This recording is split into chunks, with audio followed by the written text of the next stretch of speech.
Good day, everyone. Our topic for today is chemical equations. For this session, we are expected to learn about the definition of chemical equations and also balancing chemical equations. What are chemical equations? These are expressions that use symbols and numbers to describe a chemical reaction. In this example, 2 moles of hydrogen gas reacts with oxygen gas to produce 2 moles of water. So the substances related to the equation are underlined in orange, which is the H2, O2, and H2O. So the coefficient are highlighted in red, which is the 2 in hydrogen gas and 2 in water, which is the relative amount of substance in the equation. So the last is highlighted in green, which is the phase of the substance. Several symbols are used to denote the phase of the substance in the chemical equation. S is used for solid, L for liquid, G for gas, and AQ for substances dissolved in water or in aqueous solution. Are there any more questions? If there are none, let us proceed to the next topic. Next is the balancing of chemical equations. Balancing chemical equations is governed by the law of conservation of mass. By definition, derived from the law of conservation of energy, mass cannot be created nor destroyed in a chemical reaction. The other definition is the sum of the masses of the products is equal to the sum of the masses of the reactants. There are 5 simple steps to balance chemical equations. First, check if the equation is already balanced. 2. Identify the most complex substance. 3. Adjust the coefficients. 4. Balance the remaining atoms. And last, check the resulting balance equation if it is correct. Let us apply these steps on this sample problem. Find the balance equation for the combustion of ethanol with oxygen.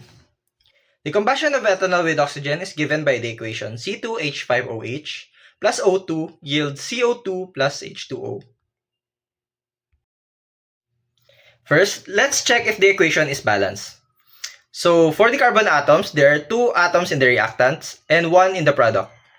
For the hydrogen atoms, there are 6 in the reactants and 2 in the products.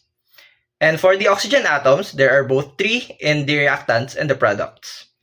Since the number of atoms in the reactant and the products for carbon and hydrogen is not equal, therefore, the equation given is not balanced. The next step is to identify the most complex substance. In this equation, ethanol is the most complex substance. So, adjusting the coefficients for the next step, it is shown that in the reactants, only the ethanol contains the carbon atoms, and for the product, only CO2 contains the carbon. So, by adjusting, by giving the CO2 a coefficient of 2, the carbon is balanced for both reactants and products. So, the next step is to adjust the hydrogen atoms. There are 6 atoms in the reactants, so we give a coefficient of 3 to H2O to have 6 hydrogen atoms in the product. The next step is to balance the remaining atoms, which is the oxygen atom. After balancing the carbon and the hydrogen atoms, in the product side, there are 4 oxygen atoms in CO2, and there are 3 oxygen atoms in H2O. So, in the product side, there is a total of 7 atoms of oxygen.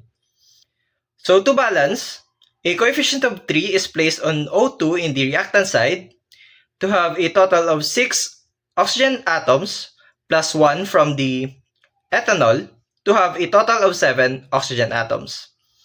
So, checking the obtained equation, for carbon atoms, there are 2 in the reactant and there are 2 in the product. For hydrogen atom, there is 6 in the reactant and there are 6 in the product. For oxygen atoms, there are 7 on the reactant and 7 on the product. So since all of the atoms are equal in the reactants and the products, meaning the equation is balanced. Are there any questions in this topic? If there are none, this is all. Thank you very much.